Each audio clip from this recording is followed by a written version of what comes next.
Look quality fans of a high quality Bruins team, welcome back. It is time for preseason hockey. We're less than a day away, or we are a day away. We're just about a day away. It's tomorrow night, right? I don't know. All Sunday is dedicated to that game. I am very excited. I feel way behind, and I am way behind, but that's going to change. We're going to catch up. We're going to do a power rankings video. We are recording late this week. We are recording a fantasy hockey video like we did last year, which I'm really excited about. We're going to do the our fantasy prototype kind of guys. I think, again, we're not going to do a ton of fantasy stuff this year as it just... I mean, there's already a lot going on with the team. I don't think I'm going to add that whole other section. There are attempts to bring back some other video types that we've done, so we'll see how that goes.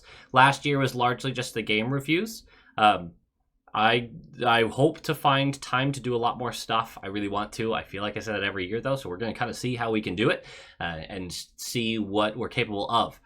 The first thing I want to do in this video, though, because we're going to go over just really preseason standings for the individual players at camp, where I think they are in the eyes of the organization, how secure their spots are for day one of the regular season.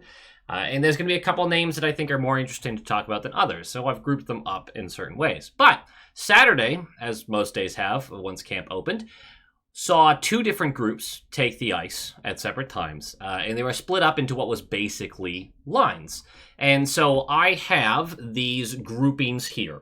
So the first group, I'm just going to quickly go through this. This doesn't mean that much.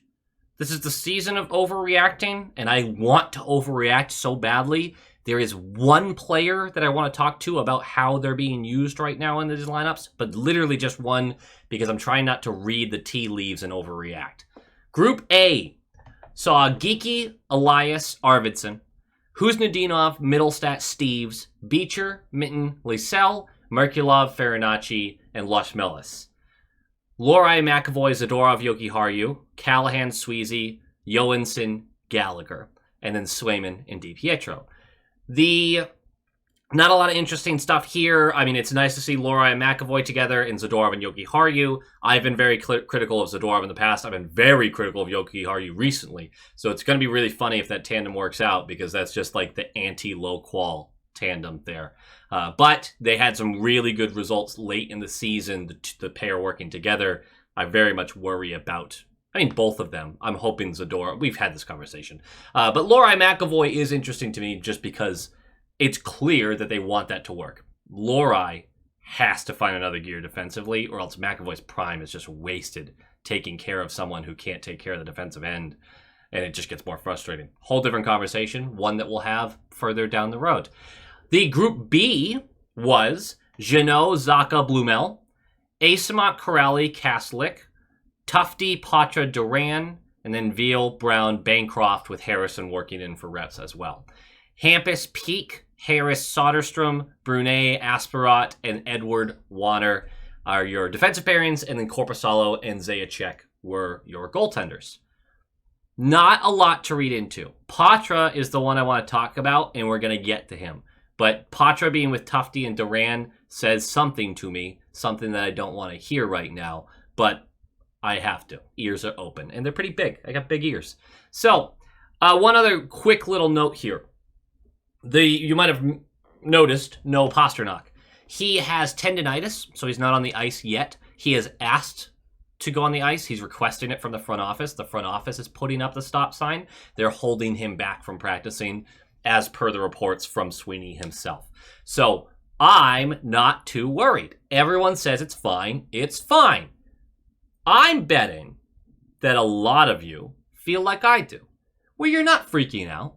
It's not a big concern. It's a little tendinitis. It's fine. They're professional athletes who deal with stuff like this. Can we just not start the season this way? We're already a nervy bunch about how this season's going to go. Last year was a disaster. It was pretty close to a season from hell injury-wise and a couple other things. I wouldn't put it on the same par as like the Devils and their season from hell, because they had true like championship aspirations, and they just couldn't stay healthy at all, especially at the big moment. So I'm just not enjoying any sort of injury to our literal best player. I'm sure it's fine, but I just don't want to start on the wrong foot here. Can we just be healthy game one? Can we start there and figure it out? He should be back after a couple of games of the preseason. They're just not rushing him. And that's fine, because I think oftentimes your best players are not starting the first couple of preseason games. Like they're ramping up to the regular season and the gruel of that, which is now 84 games rather than 82. I believe that change is implemented this season. So we'll see how all that works. Although I guess the season had already been released, so I guess I have to look into that. I don't know. Don't quote me on the 84 versus 82 games right now. I genuinely was like, I don't really care that much this year about that. I don't like adding games. I think we should go the other way, but I'm just some guy. I do want to point out a quote from two intelligent men. Just big brainiacs. The first one is Sweeney. Someone laughed at that. Someone laughed at the fact that I called Sweeney intelligent. I do think he's intelligent, but maybe not perfect at his job. No one is. He says, and I quote, "We're not in the business of keeping players who can help us in the NHL out of it and not give them the opportunity to have success." Saying, basically, if you're good enough, you're going to make the team. We have our differences in opinion here about whether or not that's been true in the past. I am choosing to believe him because a couple seats are warm over in that building, and the team is acting like they're a playoff contender. Not a cup contender, I don't get that vibe, but they are expecting to make the playoffs. Every team should go into the season expecting to make the playoffs. I get that. But if they're not meeting that goal, seats get warm. I think Sweeney is out of coach firings at this point. I think young players have to show up that he has drafted or at least acquired in some manner. There has to be some positive life in a couple areas for him to feel safe and secure. I genuinely want to believe him that if a player is the best guy for the job, he's going to get the role. We'll see. The other quote from an just unbelievably intelligent man. "We need to remove the fear of mistakes," he says. That was Loqual that said that. Guys, we need to stop looking at this and going, well, his floor, this is not the season for floor. It just is not. I don't care how secure Farinacci makes me feel about mistakes going behind us. I don't really care because I know where his ceiling is, and frankly, probably shouldn't be in the lineup. We'll talk about Farinacci in a bit, but he just was the first name that came to mind. We cannot roster this team based out of fear of mistakes. This is somewhat of a boom or bust year, because if the team comes out and they're competing right away and they look good, it's going to surprise many of us. I want to be optimistic. I'm going to be optimistic. I'm going to believe in the team. But I also have a brain, and I look at the roster and the forwards, and I go, ooh, that's not awesome. That's not my favorite thing that I've ever seen. I think a lot of people will forgive me for that negativity. But we cannot roster this team based off of raising the floor. The team's either going to be competitive and interesting or non-competitive and interesting. You cannot staff this roster with the idea of, well, we'll be somewhere in the middle and we won't be interesting. That's the worst possible. This is entertainment, first of all. And second of all, you can't just be like, well, let's make sure we're at least in the mushy middle. Fuck that. Excuse my language. I'm trying to stop. I said every year I'm trying to stop swearing on this thing. I don't think I'm going to stop swearing on this. Stop looking at the roster, trying to minimize mistakes. The fear of failing is going to crush us if that's how we look at it. This is the type of year where you go, no fear. If this guy has the highest ceiling, if we're between these two players, but this guy has another level I think is there, you go with this guy. You go with this guy. Just put him in there. It's not that complicated. It's not that complicated. Anyway, so I want to talk about a couple things. First of all, who are the season opener locks? right? Who is absolutely, if healthy, on the team. No ifs, ands, or buts, right? This is a very simple list. I believe that we will all have the same list for the most part if you're like really locked in on the team. And let me know if you really disagree with this. I would love to hear your reasoning. We can have a fun conversation about it because I feel like I'm completely correct on this with no room for error. The forwards that I have as an absolute lock. Geeky, Elias, Pasta will start the season as our top line if healthy. Zaka, Middlestat, Arvidsson. If they get beat out, if enough people beat them out for one of those guys to fall out of the lineup, shocking. Jeannot. The contract is like what it is. They signed him because they want him to play immediately. Like that's not, unless that injury is still lingering for him, which I don't believe it is. Jeannot is a lock to be on the roster to open the season. I don't agree with it, but he is a lock. Defensemen, it's all of them. It's Hampus, it's McAvoy, it's Lohrei, it's Peak, it's Zadorov, it's Jokiharju. Yes, all of them.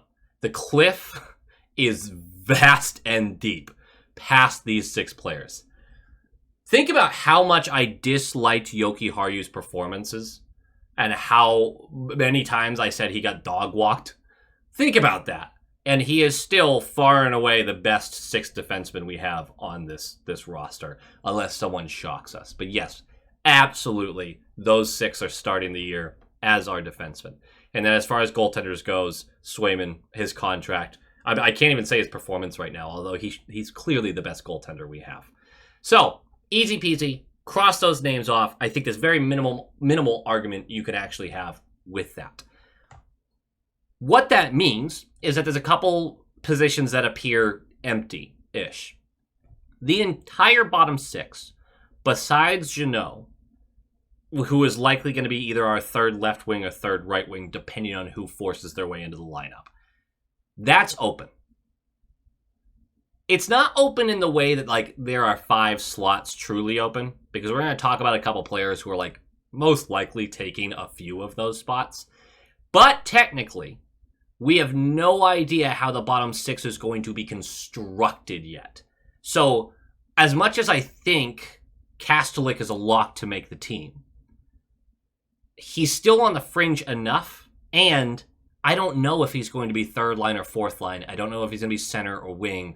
Like, he's very likely to make the team. I don't know in what position, though. That bottom 6 is wide open outside of where Jeannot ends up. The 7th D position, wide open. And then the backup goaltender is available. Let's not call it wide open. I feel like that's disingenuous. So who's in the position battles? So these are players that are literally involved and being watched by the coaching staff as a potential to fill these roles. There is going to be a section after this that's listed as long shots. So if you don't hear a couple names, you'll likely hear them there. So the forwards, and I'm going to put their ability to go through waivers on here as well because it is going to be pertinent to the conversation. The forwards who are in the position battle for those bottom 6 roles. Of course, you have Corrali, you have Kastelik, and you have Asamont. Those are 3 that are currently being penciled in to the bottom 6. They're very likely to make it. They're just not locks. All of them would require waivers, meaning they could get grabbed by other teams to go down to Providence. Beecher,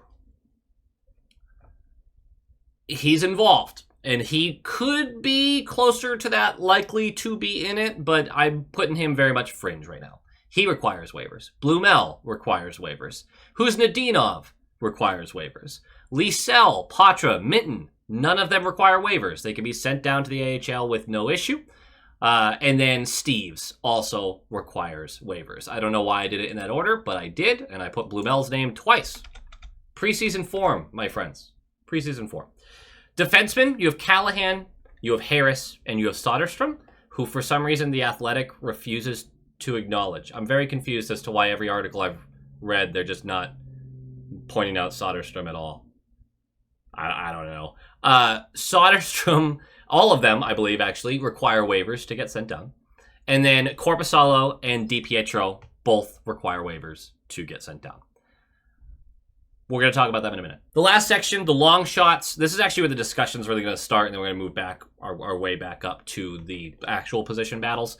But really quickly, Duran, Lasmelis, Farinacci, and Merkulov are all competing for bottom 6 minutes as well. The only one who requires waivers to get sent down to the AHL is Merkulov. Everyone else is waivers exempt, meaning nobody else can pick them up if we do send them down. The waivers are actually the biggest reason that none of those players should be up.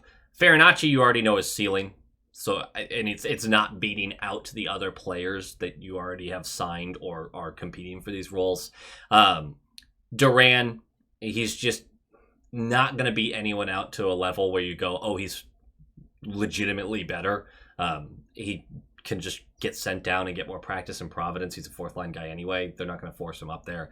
Lasmelis, same thing. He's rather young-ish. I mean, like same age of Patra, but there's no reason to force him up right now. Give him some more time in the AHL. He only had a few games down there. He did really impress, but we're going to need some time there, so I'm not too worried about him forcing his way in. The waivers conversation is super important, though, because if it's a tie, the guy who doesn't have to go through waivers gets sent down. Like, the tie does not go to the runner here. You have to beat somebody.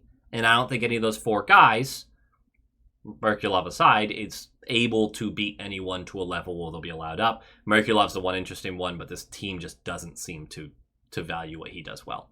Defensively, for these long shots, Brunet and Johansson, there's no need for them right now. They're not ready. There's no, neither of them needs waivers to go back down. I don't even know if it's a conversation worth bringing up with those guys. It would be insane if they beat someone out. Johansson is 19.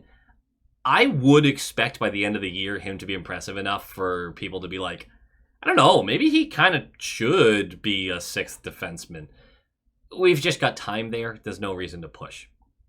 Goaltenders for long shots, no one. I know we all love Zajaczek's performance at the Prospect Challenge, but let's not act like he's suddenly going to come into camp and beat out two guys who need to go through waivers where it just doesn't make sense to me. He's fine. He's going to be in the AHL. I'm surprised they even signed him, honestly, but I'm excited about it. He looked really good, and he had a really great year last year. So we'll see how it goes. But there's no way in hell that he's actually pushing this team and making the team out of camp. So let's talk more about the position battles and why I think that there's a lot of nuance with this, and it's frustrating. First of all, Kastelik and Asimont should beat out virtually anyone else for those fourth line roles. I think they're built for fourth line. They're speedy. They're hard forechecking players. They get in the way. And they empty the bucket on every shift. They're vets in the league, vets enough at least. They are very likely to make the team. It would be very impressive for someone to beat them out. Now remember, they're likely to make the fourth line. It's what they're built for. So there are players below them that are looking at the third line. That's what they have to make. You're not going to put a Lysell on the fourth line. It doesn't make sense. I know in the AHL he spent time down there, but those lines roll differently. It's a very different scenario. In the NHL, Lysell's not going to the fourth line. Patra shouldn't go to the fourth line. These are guys that are going to have to beat out a third line player. Is it fair? Yeah, I think it is. That's how the structure of the team works. If you are a scoring threat and you're going to be used on the ice more than 8 minutes a night, then that's where you want to be. If you're not like a body check-in bruiser who's out there just to kill a couple of minutes while your guys rest up, you shouldn't be on the fourth line. Gotta respect the roles, man. I know that there's some teams that have tried to just be like, we'll be all skill, and it's just never worked out for them. So Corrali is the name out of those three that I was like, oh man, these guys should make the team. Corrali's a weird one because it's not like he's getting paid so much that burying him in the AHL is like a problem. I think the front office wants Corrali to be a lock, and I get it. He's a fan favorite of Bruins fans. He's been a good soldier for this team in the past. He's kind of, I don't want to say he's cooked. I love me some Corrali, the Corraleep. I didn't understand the signing. Like, I get that he's a vibes guy, but he's just there for competition. And the important thing to me is if you're just there for competition and you lose, you are treated like you lost and you are sent to the AHL. The only player, Jeannot aside because the money's spent and they're going to start Jeannot, there was an investment there. They see something that I don't see. I'm going to trust that they're right and I'm wrong. We'll leave it aside. So Jeannot kind of fits this, but I'm leaving him aside. Kuraly is the only player that if he makes the team and looks bad, I'm pissed. I'm pissed. I would way rather have somebody who's 8 years younger. I forget how old Kuraly is. But who's much younger, who has room to grow, who has a higher ceiling, make the team than a guy that you know exactly what he is. And if he looks bad, that's what he is. Done. End of discussion. You brought in so much for the bottom six. You have so many homegrown talents for the bottom six. People fighting for those roles. There's a joke about Sweeney's drafted in there somewhere. Kuraly cannot make this team unless he truly beats out his competition. Otherwise, it's asinine. If you want him as a 13th forward for road trips in case someone goes down, absolutely. No issues whatsoever. Kuraly's the exact type of guy who you go, well, he's not getting any ice time. That's fine. He's not developing. We don't care. We know what he is. He can't make the team and look worse than players who didn't. That's your litmus test right now. So, let's imagine he does, though, because my expectation is he's going to get pushed in the lineup. That means your bottom six now has Jeannot, Kostelic, Eyssimont, and Kuraly. Boom. 4 spots. Gone. There's 2 spots left. 2 spots left, likely, on the third line. That's my idea, is that Jeannot is likely on the third line, and there's 2 spots open next to him. Everywhere else is more or less solidified. You might see someone win a second-line job, and Middlestat or Zacha gets bumped down. Maybe Arvidsson. I'd be somewhat surprised by that. But I think for the most part, you're looking at the middle six in general for jobs to be won. Beecher we named. Beecher requires waivers. That means he technically gets an inside track. It's also excellent defensively. He's also excellent on faceoffs. It's a guy that plays a very specific role that is very useful when your team's good. I was thinking about this the other day, actually. We're already rambling way too much, but Beecher is a prototype for a fourth liner when your team's good. Right? Because you're nursing a lead, and he's winning faceoffs, and he's shut down defensively. When the team's not so good, and you're not building leads in games, well, Beecher's kind of frustrating because he offers you nothing offensively at all. But he does win a lot of faceoffs. There's a utility there, and he requires waivers. So there's a possibility of losing him for nothing if you send him down. He has the inside track as a player who could basically push either Kostelic or Eyssimont up a line. He would go to the fourth. I have a very hard time believing that Beecher could end up on the third line. In all likelihood, he's competing for 4C, fourth wing, but he would take faceoffs either way. They would do that swap during the play. Lysell, no waivers needed, which means he just genuinely doesn't have the inside track, outside of the fact that he is our most offensively gifted prospect right now, other than Hagens. He should be attempting to take a second line role, pushing for that. And we'll see. There's already been good reports about Lysell, about where he is at camp and how he's engaged and forechecking hard and listening and just doing things that they might not have been super used to. There's been a lot of talk about his attitude and work ethic, things of that nature. This is a huge camp for Lysell. We said this last year. He needs to make noise. And it is one more year, though, that he can get sent down with zero punishment, zero worry about him getting nabbed. Just off he goes. I want to believe he's going to make the team. I think he does have an inside track to make the team. But this one is very precarious. The other one that I feel very confident about having an inside track is Fraser Minton. Now, he also doesn't require waivers to go down, but he's excellent defensively. He's very responsible all 200 feet. He has offensive upside. I think his ceiling is a 3C, but a damn good one. And I think that's what he's competing for right now. And my guess would be he wins it. I genuinely think Minton, good start to the Prospect Challenge. He should have had a good start to the Prospect Challenge. I think he's just going to impress through and through. And although I just said that whole thing about stop staffing this roster based on who's going to make the least mistakes, he is a guy that not only you can trust not to make mistakes, but you think there's another gear there offensively, that there's more upside. He's kind of your prototype for, yes, we're going into kind of a weird rebuild year. He's the guy I want to see play against NHL competition for a while. My guess is that's your 3C starting the year. Way too early to predict, but that's my guess. That leaves 4 players in this forward group who it gets a little concerning, because Blumel, who requires waivers, meaning he could be lost for nothing, and Steves went, I believe, 1 and 2 in goals scored in the AHL last year. Both of them are about 25-ish. I like Blumel a lot, and I think he's going to be given a real opportunity to win a job anywhere in the bottom 9. I mean, he legitimately could compete for second-line minutes depending on what he brings in camp. If I'm Lee Sell, that's the guy I'm looking at, being like, I got to make sure that guy doesn't beat me. I have to make sure. I mean, sure, he's 3 years older than me. I have to make sure he does not beat me. Blumel can beat Lee Sell potentially. Like, it's going to be tight in general. My guess with this is Blumel's going to be given a lot of rope during camp to see what he can do. A lot of leash.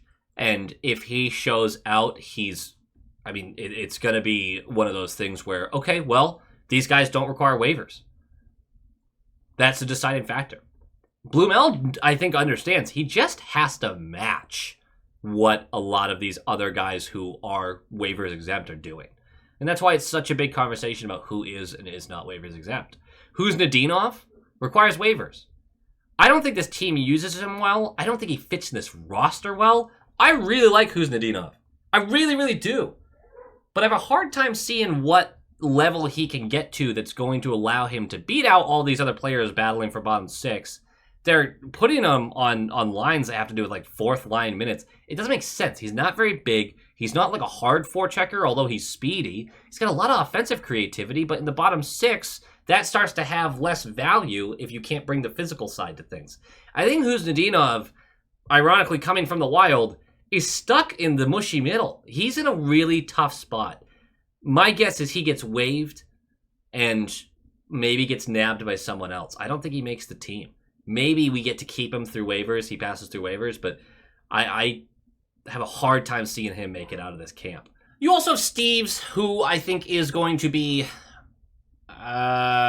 similar to Blumel in his opportunities. They're going to give him some leash, but I don't see him making it. I would expect Blumel to outperform him. Which brings us to the most interesting forward of this group, Patra, who, if you go back to the lines I read earlier, everyone in those lines, if they are truly a hopeful to make the team, is working with another hopeful to make the team. Like, Fraser Minton is with Beecher and Lee Sell. Farinacci has Merkulov and Lashmelis, which says something different, right? Like, they probably don't look at all 3 of those as that next caliber taking that next step yet. Jeannot, Zaka, Blumel, Asamont, Corrale, Kastelik. That's your a 4th line potential. Patra is like the only hopeful that sits next to 2 that really aren't. Tufte, who's an AHL guy. He's a tweener. And Duran, who's a young potential 4th liner. I don't know if I'm reading too much into it. He doesn't require waivers, which means he can just go down there with no issue. The team has leaked things, like reporters have talked about, well, the team just doesn't know what he does well, and they're not sure how to use him. And I get that he's small, and I get that he's not a super fast skater. I get that he's too easy to knock off the puck. All of those are legitimate criticisms. There's nothing wrong with that. What drives me nuts is analytically, for the most part, it's not 100% across the board, but it's the large majority, he elevates teammates on the ice. Players play better with him. He has good vision in the offensive zone. The points haven't been there, but the creation opportunities absolutely have been. He holds the puck too long and skates himself into dangerous areas. Totally get that. He also finds his teammates frequently in scoring positions, and his teammates are not very good at finishing them. To say that you don't know, and this is me quoting somebody who is paraphrasing somebody who's paraphrasing somebody. So, like, I don't even know how sure I am about this news. But to say that or allude to you don't know what he does well, it's kind of bullshit. Unless the whole analytics team just died at the same time. Like, you know what the guy excels at. Why is it? What did he do that has made the organization just kind of go like, I'm not so sure about you? Is it little guy gross? Is it the injuries? Is it an attitude thing?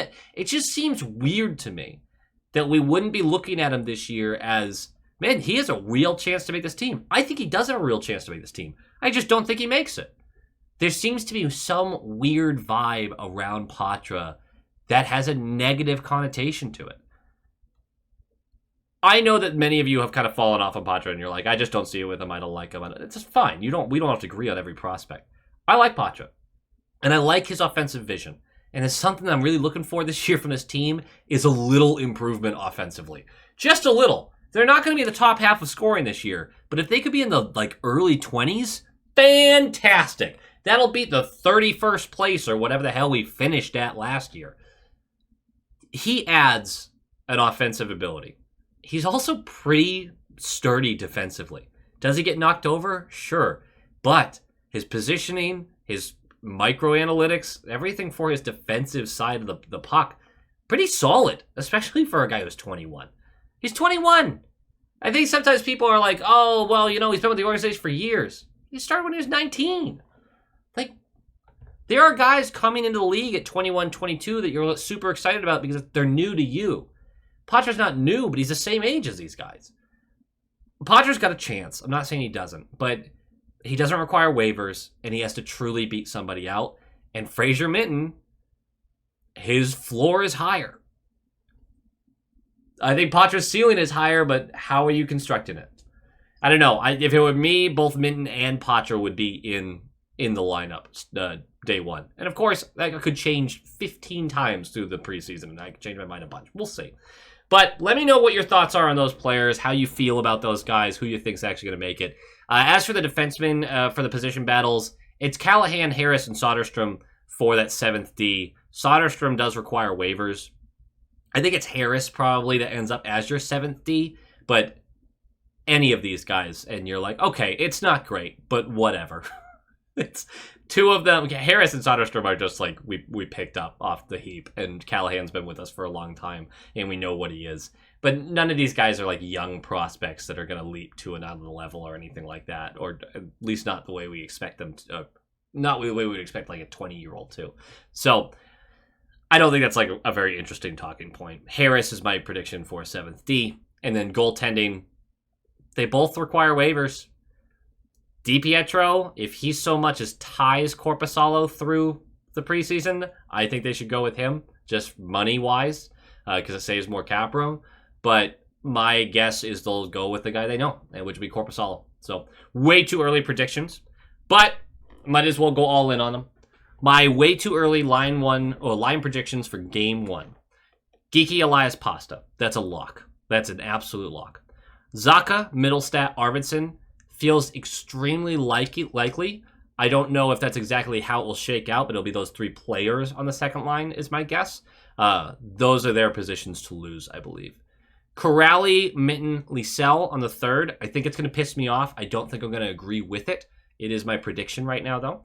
Asamont, Kostelic, Jeannot. I know earlier I said I expect Jeannot to be on the 3rd line. I still do. I'm hoping that this is how it ends up. This is just basically what I said on the short shift, and again, it's going to change a bunch of times. I do think Asamont, Kostelic, Jeannot is a fucked up line to play against that you would not enjoy in any way, shape, or form.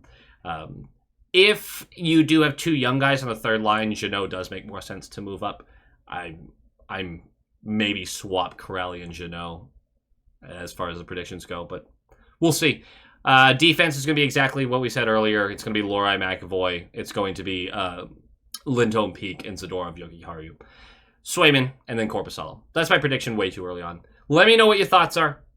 This was a long, rambling video. It's a 40-minute video. Hockey's back. I talk too much. Go Bees! Go Bees!